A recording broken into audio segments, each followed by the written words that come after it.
नमस्कार दोस्तों, विजडम वाला के ऑनलाइन प्लेटफॉर्म पे मैं कार्तिकेय शुक्ला आप सभी का स्वागत करता हूं।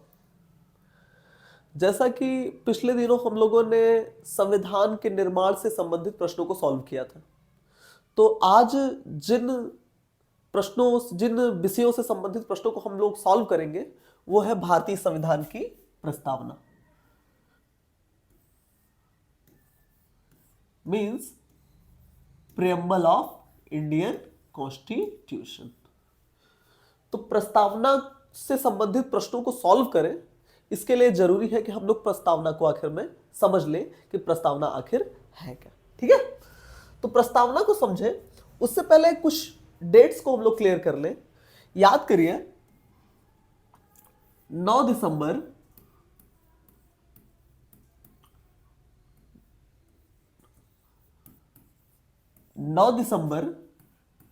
1946 को संविधान सभा की पहली बैठक होती है। क्या होती है? संविधान सभा की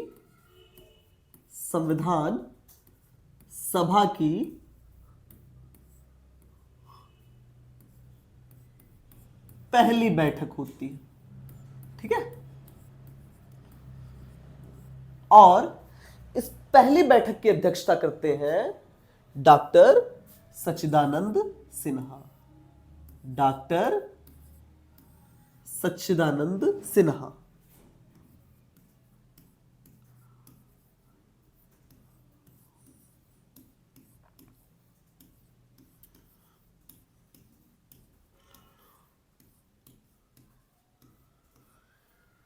ठीक, तो संविधान सभा की जो पहली बैठक होती है वो होती है 9 दिसंबर 1946 को, और इस संविधान सभा की पहली बैठक में इसकी अध्यक्षता करते हैं डॉक्टर सच्चिदानंद सिन्हा, जो इस संविधान सभा के सबसे वरिष्ठ, सबसे सीनियर मेंबर थे।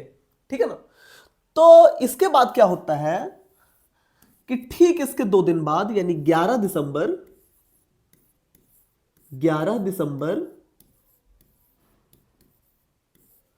1946 को संविधान सभा में अपना स्थायी अध्यक्ष चुन लिया जाता है। अभी तक डॉक्टर सच्चिदानंद सिन्हा कैसे थे? अस्थायी अध्यक्ष थे, अर्थात ये सीनियर मेंबर थे, इसलिए इनको अध्यक्ष चुन लिया गया था। जबकि 11 दिसंबर 1946 को स्थायी अध्यक्ष के रूप में डॉक्टर राजेंद्र प्रसाद को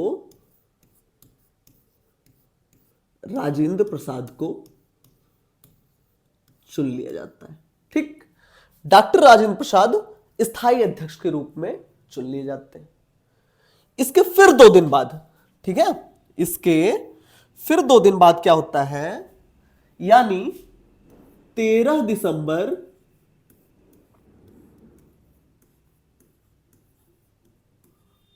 1946 को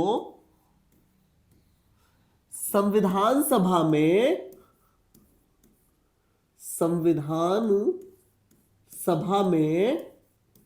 ध्यान से सुनिएगा, संविधान सभा में पंडित जवाहरलाल नेहरू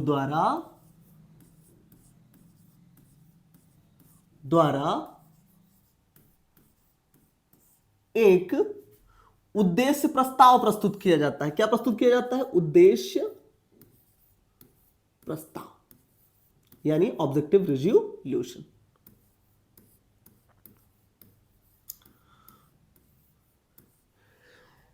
तेरह दिसंबर 1946 को संविधान सभा में पंडित नेहरू द्वारा उद्देश्य प्रस्ताव रखा जाता है। अब उद्देश्य प्रस्ताव क्या था कि हम अपने भारत देश को, या भारतीय संविधान का उद्देश्य क्या होगा, हम अपने देश को किस तरह से मतलब प्रगति पथ पर लेके आएंगे, किस तरह से एक अच्छा राष्ट्र बनाएंगे, हमारे देश में जो संविधान बनेगा उसमें किन किन चीज़ों से संबंधित टास्क होंगे, कौन कौन सी चीज़ों को जो है करना होगा, कौन कौन सी चीज़ों से हम अपने भारत को अच्छा बना सकते हैं, विकसित बना सकते हैं। तो ये सारे उद्देश्यों का जिक्र जो था कहां पे था? उद्देश्य प्रस्ताव में। मीन्स लक्ष्य कल के भारत की। ठीक, उद्देश्य प्रस्ताव में हम अपने भारत को कैसा बनाएंगे, ये सारी चीजों का जिक्र पंडित नेहरू द्वारा उद्देश्य प्रस्ताव में किया गया था। ठीक, तो पहली चीज, उद्देश्य प्रस्ताव किसने प्रस्तुत किया था? तो 13 दिसंबर 1946 को पंडित जवाहरलाल नेहरू द्वारा प्रस्तुत किया गया था।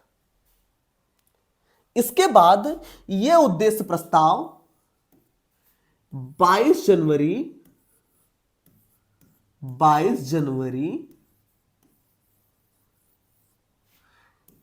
1947 को संविधान सभा द्वारा स्वीकार कर लिया गया। संविधान सभा द्वारा स्वीकार कर लिया गया।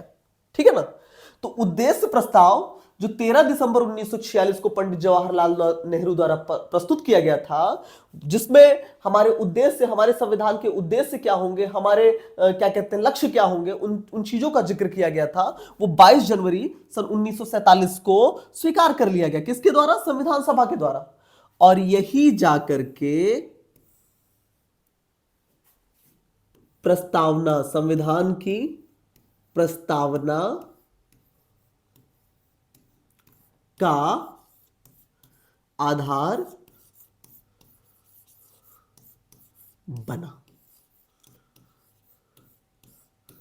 ठीक, तो पहली चीज, उद्देश्य प्रस्ताव किसने प्रस्तुत किया था? तो उद्देश्य प्रस्ताव की प्रस्तुत किया था पंडित जवाहरलाल नेहरू ने। कब प्रस्तुत किया था? तो 13 दिसंबर 1946 ईस्वी को। कब यह संविधान सभा द्वारा कब यह प्रस्ताव स्वीकृत कर दिया गया था? तो 22 जनवरी 1947 को स्वीकृत कर दिया गया था। इसके अलावा आज के आधुनिक जो हमारे संविधान की जो प्रस्तावना है उसका आधार क्या है? तो पंडित जवाहरलाल नेहरू द्वारा प्रस्तुत किया गया उद्देश्य प्रस्ताव ही संविधान की प्रस्तावना का आधार है। क्लियर? आगे चलते हैं, नोट डाउन करना हो कर लीजिए, फिर आगे चलते हैं।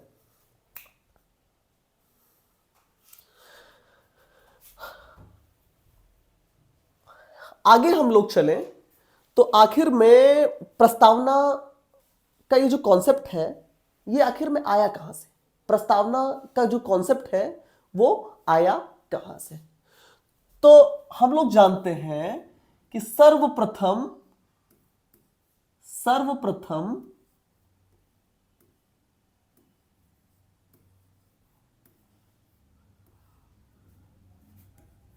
अमेरिकी संविधान ने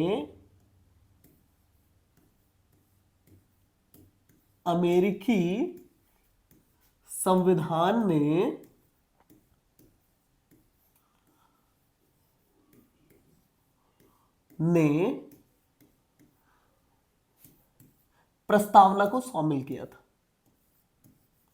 प्रस्तावना को शामिल किया था।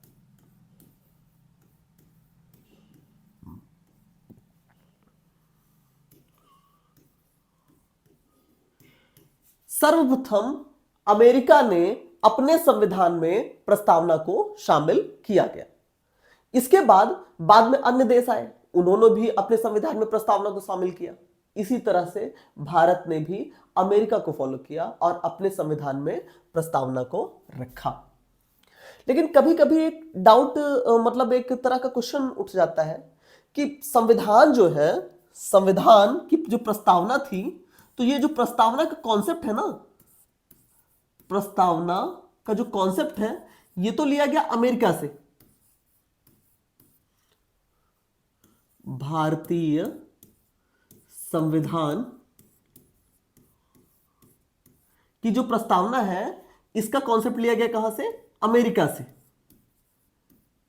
लेकिन जो प्रस्तावना की भाषा है गठन शैली है, मींस प्रस्तावना जैसी कोई चीज एग्जिस्ट करती है, ये हमने कॉपी किया कहां से? अमेरिका से, ठीक है ना। लेकिन जो हम भारत के लोग, ये जो हमारा प्रस्तावना है, ये जो कॉपी किया गया है, इसकी जो मतलब जो गठन, जिसकी जो भाषा है, इसकी जो गठन की शैली है, ये हमने जो कहां से लिया था? ये हमने लिया था ऑस्ट्रेलिया से। कहां से? ऑस्ट्रेलिया से।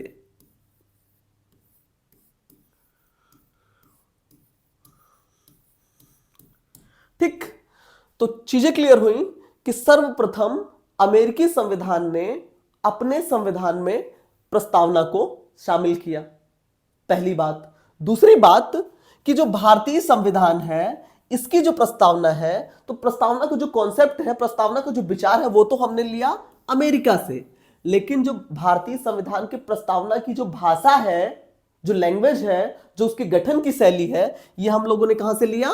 ऑस्ट्रेलिया से। ठीक है, नोट डाउन कर लीजिए, आगे चलते हैं।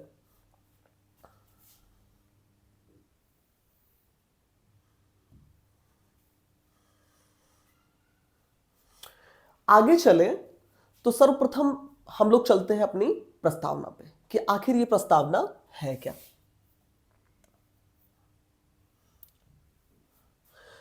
तो हमारी प्रस्तावना कहती है, हम भारत के लोग भारत को एक संपूर्ण प्रभुत्व संपन्न, समाजवादी, पंथ निरपेक्ष, लोकतांत्रिक गणराज्य बनाने के लिए तथा उसके समस्त नागरिकों को सामाजिक, आर्थिक और राजनीतिक न्याय, विचार, अभिव्यक्ति, विश्वास और धर्म और उपासना की स्वतंत्रता, ठीक, प्रतिष्ठा और अवसर की समानता प्राप्त कराने के लिए तथा उन सब में व्यक्ति की गरिमा और राष्ट्र की एकता और अखंडता सुनिश्चित करने वाली बंधुता बढ़ाने के लिए दृढ़ संकल्पित होकर अपनी इस संविधान सभा में आज तारीख 26 नवंबर 1949 ईस्वी मिति मार्गशीर्ष शुक्ला सप्तमी संवत 2006 विक्रमी को एतद द्वारा इस संविधान को अंगीकृत, अधिनियमित और आत्मार्पित करते हैं। यह है हमारे संविधान की उद्देशिका या प्रस्तावना। तो ये सारी चीजें जो लिखी है कि हम भारत के लोग भारत को कैसा बनाना चाहते हैं? प्रभुत्व संपन्न बनाना चाहते हैं, समाजवादी बनाना चाहते हैं, पंथ निरपेक्ष बनाना चाहते हैं, लोकतांत्रात्मक बनाना चाहते हैं। ये सारी चीजें, सारी की सारी चीजें हम अपने लोगों को किस तरह के न्याय दिलाना चाहते हैं? सामाजिक, आर्थिक और राजनैतिक न्याय दिलाना चाहते हैं, धर्म और उपासना की स्वतंत्रता दिलाना चाहते हैं। तो इन सारी चीजों का जिक्र जो संविधान में अंदर वर्णित है, वो जो इन सारी चीजों का जिक्र जो है उद्देशिका में लिखा हुआ है। तो इस तरह से उद्देशिका क्या हुई? हमारे एक संविधान के बहुत बड़े जानकार हैं एन ए पालकीवाला, उन्होंने कहा है उद्देशिका संविधान का परिचय पत्र है। ठीक है ना। पालकीवाला सर कहते हैं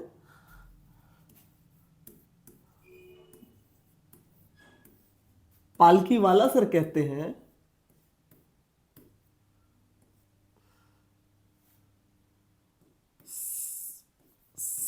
संविधान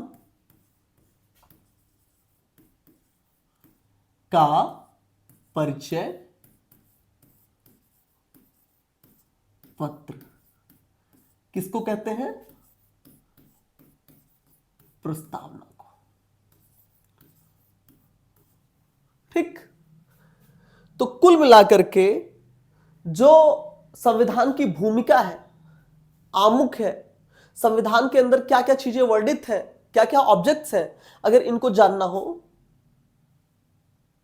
तो हमको जो है प्रस्तावना का अध्ययन करना चाहिए। प्रस्तावना उन सारी उद्देश्यों का जिक्र करती है जो संविधान में वर्णित है। ठीक है, आगे चलते हैं। अब बात करते हैं कि हमारे जो संविधान की प्रस्तावना है उसके प्रमुख तत्व कौन कौन से हैं, ठीक है ना, उसके प्रमुख तत्व कौन कौन से हैं। तो इसके चार प्रमुख तत्व हैं। कितने? चार प्रमुख तत्व हैं।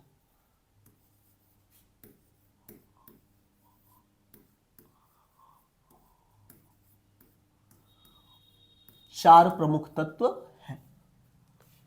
जैसे संविधान की शक्ति का सोर्स क्या है, ठीक है ना, जैसे संविधान की शक्ति का सोर्स क्या है। संविधान की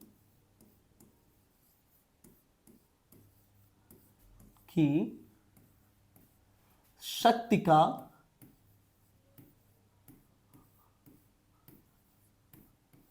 स्रोत क्या है। ठीक, तो जब आप संविधान की प्रस्तावना को देखेंगे तो लिखा है हम भारत के लोग, ठीक है ना, हम भारत के लोग, अर्थात भारतीय संविधान को जो अपनी समस्त शक्ति प्राप्त होती है वो किससे प्राप्त होती है? भारत के लोगों से। किससे प्राप्त होती है? भारत के लोगों से। तो संविधान की जो शक्ति का स्रोत है वो कौन है?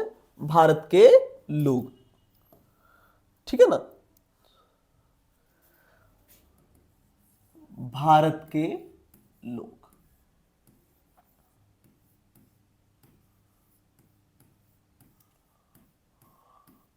तो संविधान की, भारतीय संविधान के शक्ति का स्रोत जो है भारत के लोग हैं, ठीक है ना।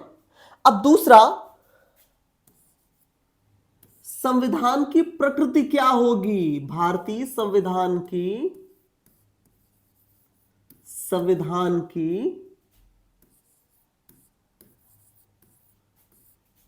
प्रकृति क्या होगी? फिर से हम लोग चलते हैं प्रस्तावना पे। प्रस्तावना कहती है कि भारत को एक प्रभुत्व संपन्न, समाजवादी, पंथ निरपेक्ष और लोकतांत्रिक गणराज्य बनाना चाहते हैं। कैसा बनाना चाहते हैं? प्रभुत्व संपन्न हो, समाजवादी हो, पंथ निरपेक्ष हो और लोकतंत्रात्मक गणराज्य हो। कैसा हो? प्रभुत्व संपन्न, समाजवादी, पंथ निरपेक्ष, लोकतंत्रात्मक गणराज्य हो। तो कुल मिलाकर के हमारे संविधान की प्रकृति क्या होगी? प्रभुत्व संपन्न,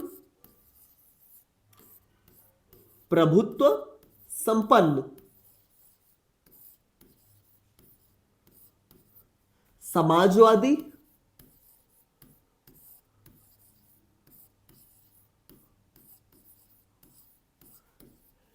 पंथ निरपेक्ष,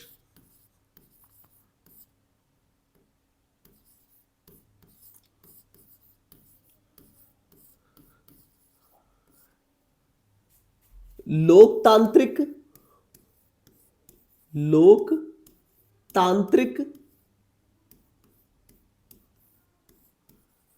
गणराज्य। अभी हम इस पे विस्तार से चर्चा करेंगे। पहले हम जो इसके चार प्रमुख तत्व हैं जो संविधान की प्रस्तावना को इंडिकेट करते हैं, हम पहले उस पर बात कर लेते हैं। तो संविधान की जो प्रकृति होगी वो कैसे, हमारे भारतीय संविधान की जो प्रकृति होगी वो होगी, उसमें होंगे प्रभुत्व संपन्न होगा, समाजवादी होगा, पंथ निरपेक्ष होगा, लोकतांत्रिक होगा और क्या होगा?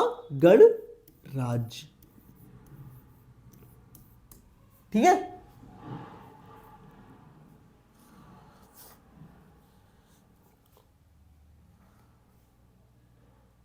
क्लियर? आगे चलते हैं। संविधान का उद्देश्य क्या होगा? संविधान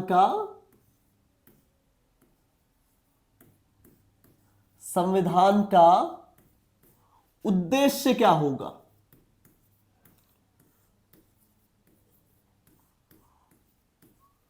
फिर से चले आइए प्रस्तावना पे।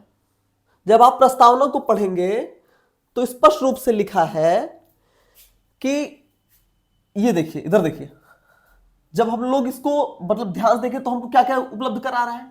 न्याय उपलब्ध करा रहा है, स्वतंत्रता उपलब्ध करा रहा है, समता उपलब्ध करा रहा है और बंधुता, ठीक है ना। न्याय, स्वतंत्रता, समता, बंधुता मीन्स भारत देश में सभी के लिए न्याय, सभी को स्वतंत्रता, समानता होनी चाहिए और बंधुता होना चाहिए, ठीक है ना। इन सारी चीजों जो है ये हमारे संविधान का उद्देश्य है, ठीक है। तो संविधान का उद्देश्य क्या होगा? नंबर 1 न्याय, समता,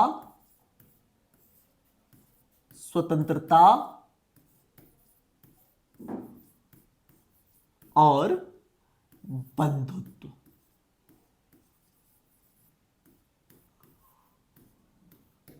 और अगला चौथा तत्व है कि संविधान को कब अंगीकार किया गया।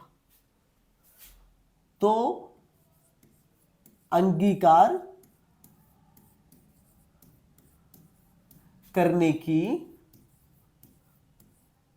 की तिथि का वर्णन है। तिथि का वर्णन है, ठीक। तो तिथि कब है? 26 नवंबर 1949, ठीक।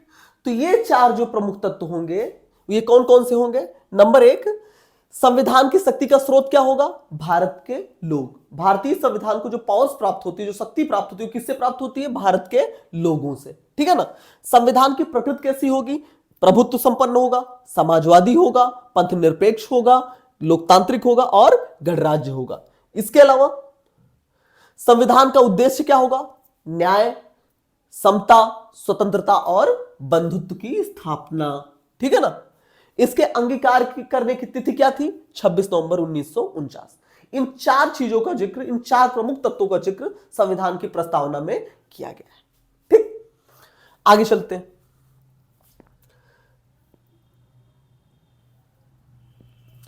अब यह है कि प्रस्तावना में हम शब्द का अर्थ है किससे? भारतीय सरकार से है? नहीं है। सर्वोच्च न्यायालय से है? नहीं है। भारतीय सरकार से? बिल्कुल नहीं है। सर्वोच्च न्यायालय सबसे ऊपर नहीं है। उपयुक्त में से एक से अधिक, उपयुक्त में से कोई नहीं और भारत के लोग।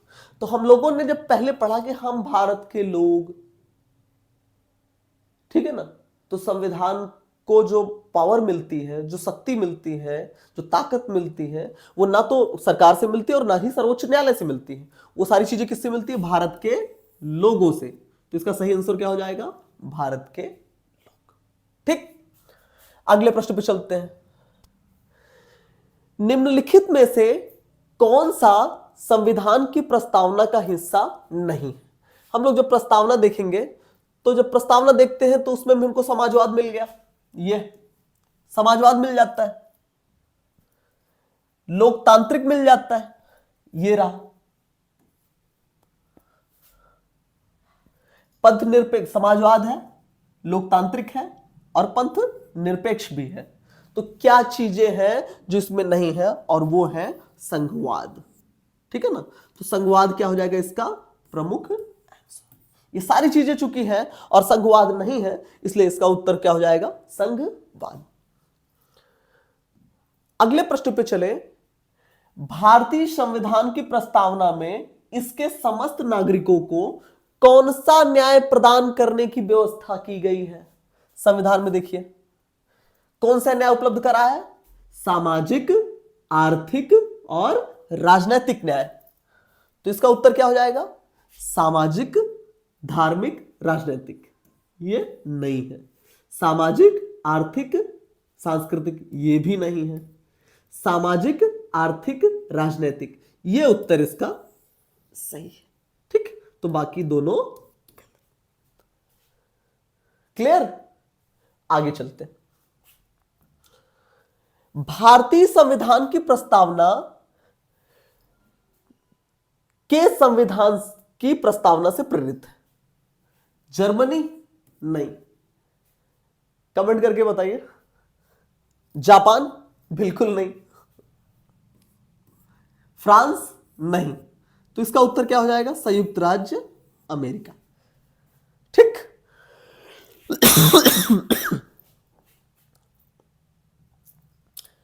भारतीय संविधान की प्रस्तावना किस पर आधारित है? उत्तर है भारत का दर्शन।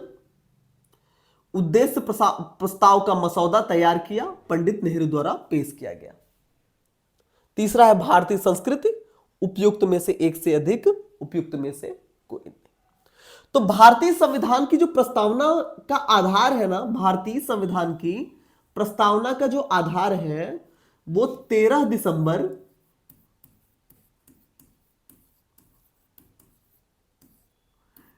1946 में जो पंडित नेहरू द्वारा प्रस्तुत उद्देश्य प्रस्ताव है। क्या है? प्रस्तुत उद्देश्य प्रस्ताव है। ठीक। तो इन प्रश्नों को हम लोगों ने सॉल्व किया। अब चलते हैं कुछ तत्वों पे इनके बात करते हैं। जैसे लिखा है, हम भारत के लोग भारत को एक संपूर्ण प्रभुत्व संपन्न, क्या? प्रभुत्व संपन्न, प्रभुत्व संपन्न।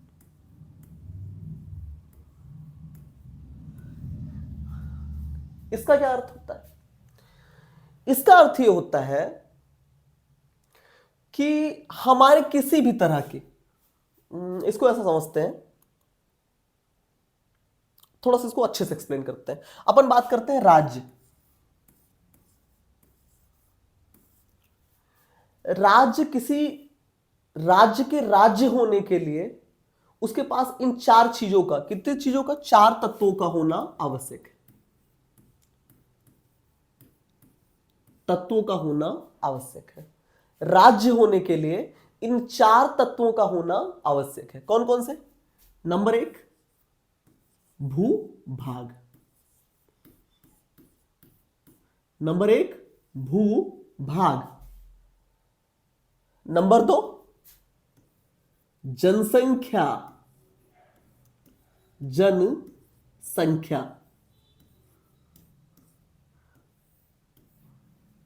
नंबर 3, बोलिए, सरकार। अर्थात भूभाग और भूभाग पे रहने के लिए जनसंख्या, और जनसंख्या में सुविधा के लिए सरकार, और चौथी चीज, सरकार के निर्णय लेने के लिए संप्रभुता। संप्रभुता। ठीक। तो संप्रभुता या प्रभुत्व संपन्न का क्या मतलब होता है? प्रभुत्व संपन्न का मतलब यह होता है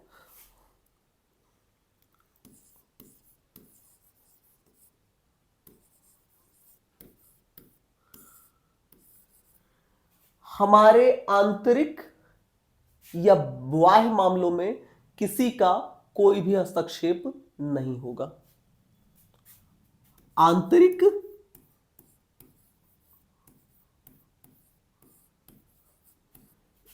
और बाह्य मामलों में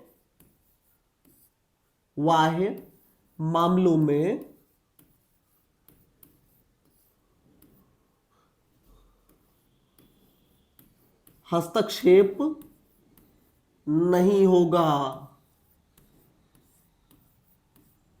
नहीं होगा। ठीक। दूसरा, भारत किसी का उपनिवेश नहीं है। ठीक है ना? उपनिवेश यहां पे ऐसा समझो,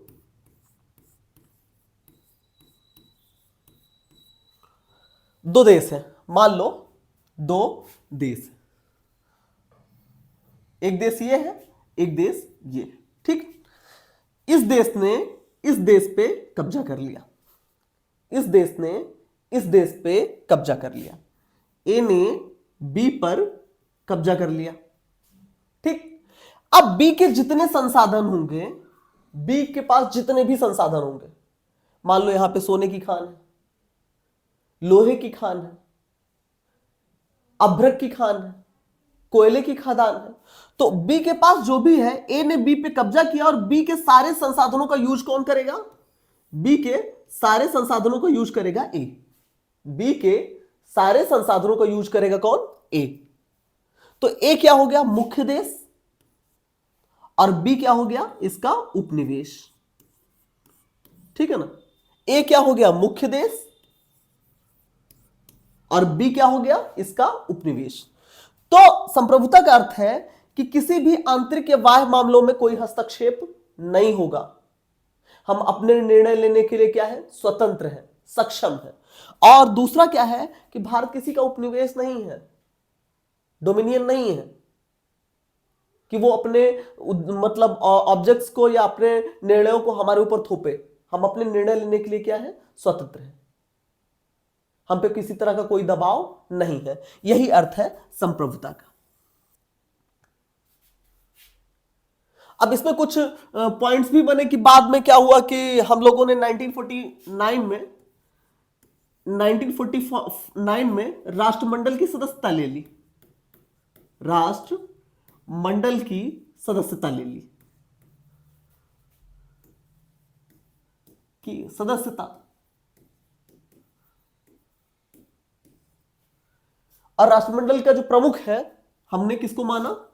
ब्रिटेन को माना।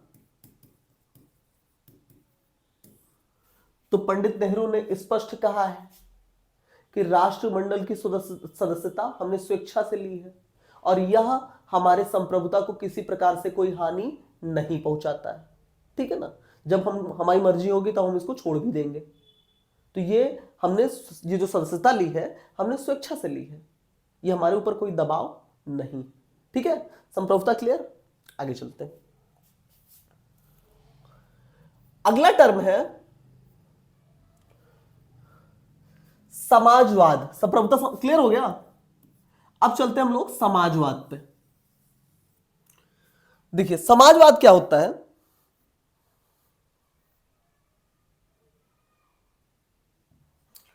समाजवाद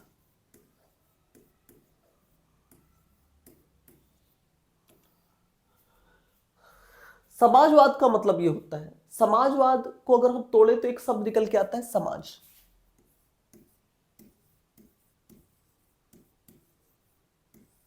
ठीक है ना? और जो समाज में समानता की बात करे हर वर्ग के लिए, चाहे वो अमीर वर्ग हो चाहे वो गरीब वर्ग हो, सबके लिए बराबर की बात करे, सबको समान रूप से रखे, वही क्या है? समाजवाद। ठीक? समाजवाद का तात्पर्य सीधे सीधे इस चीजों से है कि गरीब है लोग, पिछड़े लोग हैं, तो इनको बराबर कैसे ले आया जाए, इसके लिए जो भी कार्य किए जाते हैं, ये क्या है? समाजवाद। अब जैसे कोई, इसको ऐसे समझो कि जैसे कोई उत्पादन का, मान लो संसाधन का स्रोत, कोई संसाधन हो, तो संसाधन पे समाज के हर वर्ग का, समाज के जितने वर्ग हैं, सबका समान रूप से अधिकार ही क्या है? समाजवाद। ठीक है? इसके विपरीत एक विचारधारा होती है जिसको हम लोग बोलते हैं पूंजीवाद।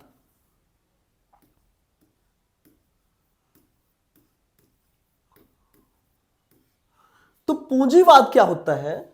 पूंजीवाद पे संसाधन के जो स्रोत होते हैं, या संसाधन का जो स्रोत होता है, उस पर कुछ विशेष वर्गों का क्या कहते हैं? अधिपत्य होता है, उनका अधिकार होता है, जिसको हम लोग बोलते हैं, जिनको हम लोग पूंजीपति बोलते हैं। ठीक है ना?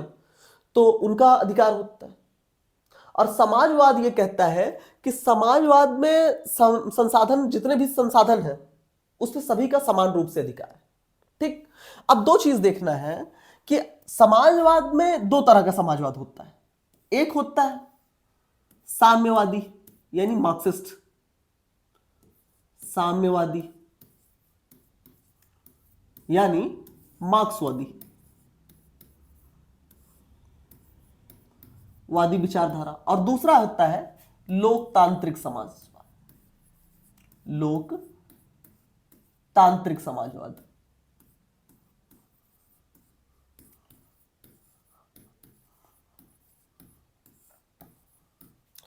जो साम्यवादी विचारधारा होती है, जैसे समाज में दो वर्ग होते हैं, एक जैसे होता है क्या, अमीर वर्ग, और दूसरा क्या होता है जैसे गरीब वर्ग। ठीक है ना।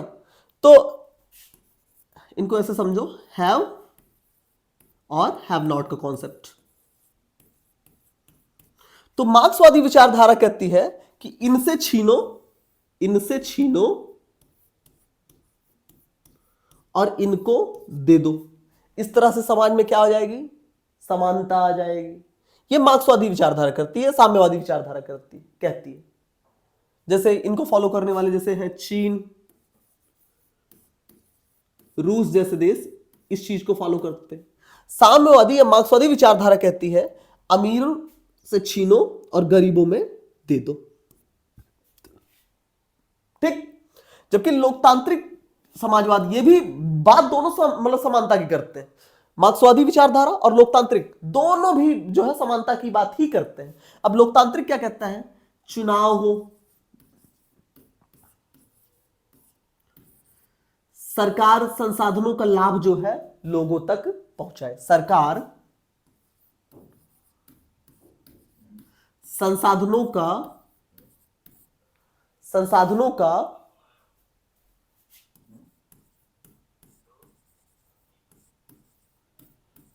संसाधनों का लाभ समान रूप से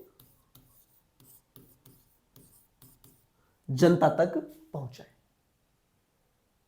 अब हमारे यहां चुनाव होती है, हमारे यहां सरकार होती है, और सरकार जो है जो लाभ होती है लोगों तक पहुंचाती है। तो इसलिए हमारा जो समाजवाद हुआ वो किस तरह का समाज हुआ, लोकतांत्रिक समाजवाद, लोकतांत्रिक समाज। ठीक। अब एक मजे की बात यह है कि हम लोग लोकतांत्रिक समाजवाद को फॉलो करते हैं, और जो साम्यवादी विचारधारा यह कहती है कि अमीरों को लो और गरीबों को दे दो। ठीक। हम लोग अगले टर्म पे चलते हैं। अगला टर्म है पंथ निरपेक्ष। क्या, पंथ निरपेक्ष।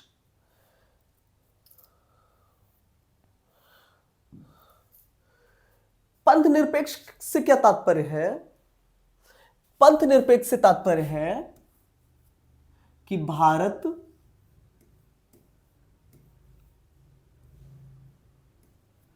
सभी धर्मों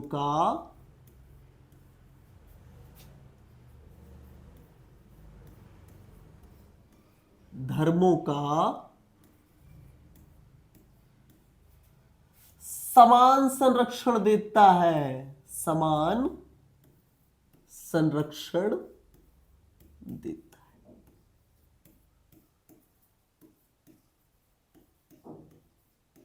क्या, भारत सभी धर्मों को समान संरक्षण देता है। मीन्स हम किसी एक धर्म को प्रोटेक्ट नहीं करते हैं, हम सभी धर्मों को समान रूप से प्रोटेक्ट करते हैं, सभी धर्मों को समान रूप से बढ़ावा देते हैं। हिंदू, मुस्लिम, सिख, ईसाई हम चारों हैं भाई भाई। ठीक है। तो ये अर्थ हुआ पंथ निरपेक्ष का। ठीक। आगे चलते हैं। अगला टर्म है लोकतंत्रात्मक। लोकतंत्र का सीधा सा अर्थ है जनता का, जनता के लिए, जनता द्वारा शासन। ठीक है ना। मींस इसमें हम लोग जो भी चीजें मतलब क्रियान्वयन करते हैं वो किसकी इच्छा से होती है, जनता की इच्छा से होती है। जनता चुनाव में वोट करती है, जनता अपना प्रतिनिधि चुनती है, जनता अपने सरकार चुनती है, और जनता के द्वारा जो सरकार चुनी जाती है वो जनता के लिए ही काम करती है। यही अर्थ है लोकतंत्रात्मक का। इसके अलावा गणराज्य का अर्थ ये है, रिपब्लिक का अर्थ ये है कि हमारा जो राष्ट्राध्यक्ष होता है ना, गणराज्य,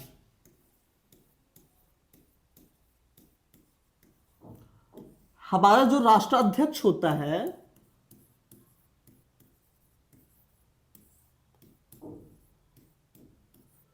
उसका चुनाव होता है। क्या होता है? उसका चुनाव होता है। जनता द्वारा द्वारा उनका चुनाव होता है। जनता अपने राष्ट्राध्यक्ष का, हमारे यहां राष्ट्रपति का चुनाव होता है। प्रत्यक्ष होता है अप्रत्यक्ष होता है वो बात की बात है, लेकिन जो राष्ट्रपति को चुनते हैं उनका चुनाव कौन करता है हमारे यहाँ? उनका तो जनता ही करता है। तो डायरेक्ट या इनडायरेक्ट जनता ही राष्ट्रपति का चुनाव करती है ना। तो कहने का सीधा सा मतलब है, गणराज्य का अर्थ है कि हमारे यहां राष्ट्राध्यक्ष का चुनाव होता है, चाहे वो प्रत्यक्ष हो या अप्रत्यक्ष। ठीक, प्रश्न पे चलते हैं। निम्नलिखित में से कौन सा शब्द हमारे संविधान की प्रस्तावना में नहीं लिखा गया? हमने संप्रभुता की बात की, समाजवादी की बात की, पंथ निरपेक्ष की बात की, साम्यवादी की बात नहीं की। इसलिए इसका ऑप्शन नंबर 4 अर्थात भारतीय संविधान में साम्यवादी शब्द नहीं आता। संविधान की प्रस्तावना में साम्यवादी शब्द नहीं है। अगले प्रश्न पे चलते हैं। भारतीय राजनीतिक प्रणाली का प्रकार क्या है? लोकतांत्रिक राजनीतिक प्रणाली है, तानाशाही राजनीतिक प्रणाली है, साम्यवादी राजनीतिक प्रणाली है, उपयुक्त में से एक से अधिक, उपयुक्त में से कोई नहीं। हम सभी लोग जानते हैं कि हमारे यहां क्या होते हैं? इलेक्शंस होते हैं। इलेक्शंस के द्वारा हम अपने प्रतिनिधि चुनते हैं, ठीक है ना, और उन प्रतिनिधियों के द्वारा हमारा राष्ट्राध्यक्ष चुना जाता है। तो डायरेक्ट या इनडायरेक्ट हमारे यहां क्या होता है? सीधे सीधे लोकतंत्र है, जनता का, जनता के लिए, जनता द्वारा शासन, ठीक है ना। यही क्या है? लोकतंत्र।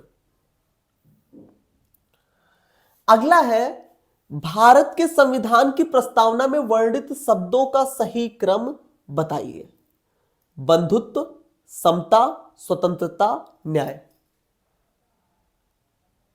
अगला, समता, स्वतंत्रता, न्याय, बंधुत्व। अगला, स्वतंत्रता, समता, न्याय, बंधुत्व। अगला क्या है? न्याय, स्वतंत्रता, समता और बंधुत्व। मैं फिर कहता हूं, आप लोग को 2 मिनट का समय देता हूं, 20 सेकंड का समय देता हूं, फटाफट देखिए। सबसे पहले क्या है? न्याय है। न्याय के बाद स्वतंत्रता है, स्वतंत्रता के बाद समता है, और इसके बाद क्या है? बंधुत्व। तो इसका क्रम क्या होगा? इसका क्रम होगा न्याय, स्वतंत्रता, समता और बंधुत्व। ठीक, अगले प्रश्न पे चले। अगला प्रश्न है, संविधान में 42वें संविधान अधिनियम 1976 द्वारा प्रस्तावना में निम्नलिखित में से कौन सा शब्द जोड़ा गया था? ठीक है ना। तो इस पे बात करें, इससे पहले हम लोग इस तरह चलते हैं। एक शब्द है समाजवादी। एक शब्द क्या है? समाजवादी।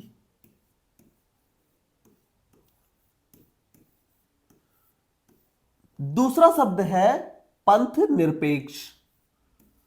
दूसरा शब्द क्या है? पंथ निरपेक्ष।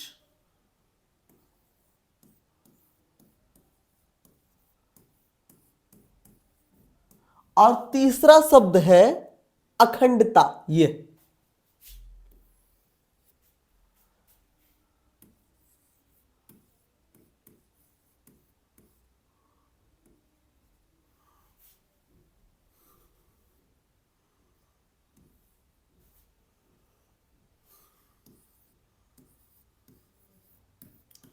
ये 3 शब्द ऐसे हैं जो संविधान की प्रस्तावना में 42वें संविधान संशोधन संविधान संशोधन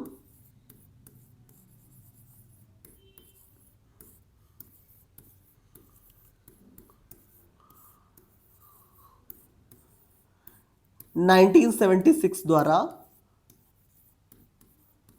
जोड़े।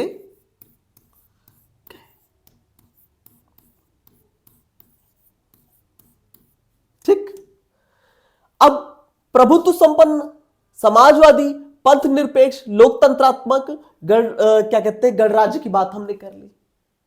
अब प्रश्न उठता है कि भारत के लोगों को संविधान कितने तरह के न्याय का जिक्र किया गया है संविधान में?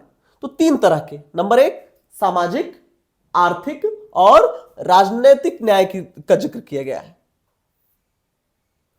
संविधान में कितने तरह का न्याय का जिक्र किया गया है? 3 तरह के। कौन कौन सा? सामाजिक न्याय,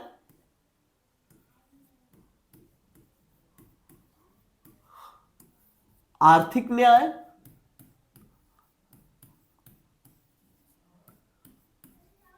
और राजनीतिक न्याय।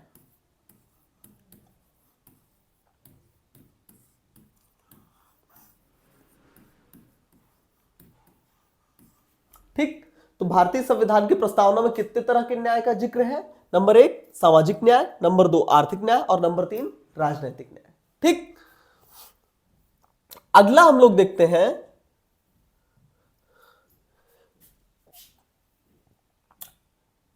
किन स्वतंत्रताओं का उल्लेख हुआ है? विचार, अभिव्यक्ति, विश्वास और धर्म उपासना की। ठीक है ना? किन चीजों की स्वतंत्रता है?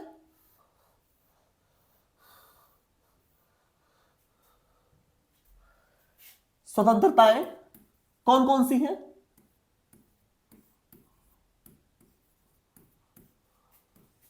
विचार, अभिव्यक्ति,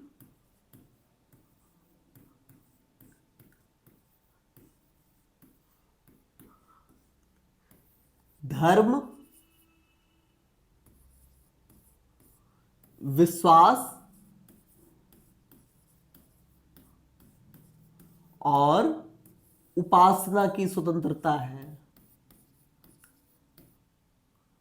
उपासना की स्वतंत्रता है। जब इनको ध्यान से पढ़ेंगे ना, तो जैसे 25 से आर्टिकल नंबर 25 से 28 में इनका जिक्र है। अभी आर्टिकल्स पे नहीं चलेंगे। अब व्यक्ति आर्टिकल 19 इन चीजों का जिक्र करता है। ये सारी चीजें जो है हमको संविधान के अंदर मिलने वाली है। ठीक है ना? अभी ये प्रस्तावना सिर्फ इंडिकेट कर रहा है कि आपके संविधान में आखिर है क्या क्या है। ठीक है ना?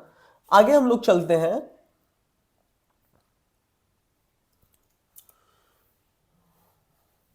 इसके अलावा समानता किसकी देता है? प्रतिष्ठा और अवसर की समानता। ठीक, प्रतिष्ठा और अवसर की समानता। तो इस तरह से संविधान के जो प्रमुख तत्व हैं, हमने इस पर विचार किया गया।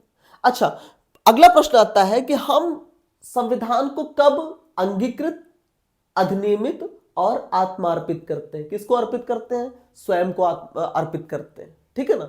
तो वो दिवस कौन सा है? तो वो दिवस है 26 नवंबर 1949 ईस्वी, मिति मार्गशीर्ष शुक्ला सप्तमी, संवत 2006 विक्रमी को हम लोग इस संविधान को अधिनियमित, अंगीकृत और आत्मार्पित करते हैं। ठीक है? इस तरह से संविधान की प्रस्तावना का जो एक छोटी सी समरी थी प्रश्नों से संबंधित, जो आपके आगामी एग्जाम के लिए महत्वपूर्ण है, उसको हम लोगों ने सॉल्व किया। आशा करता हूं आपको काफी मजा आई होगी। इसी आशा के साथ उत्तिष्ठत जागृत प्राप्य वरानि बोधत। धन्यवाद।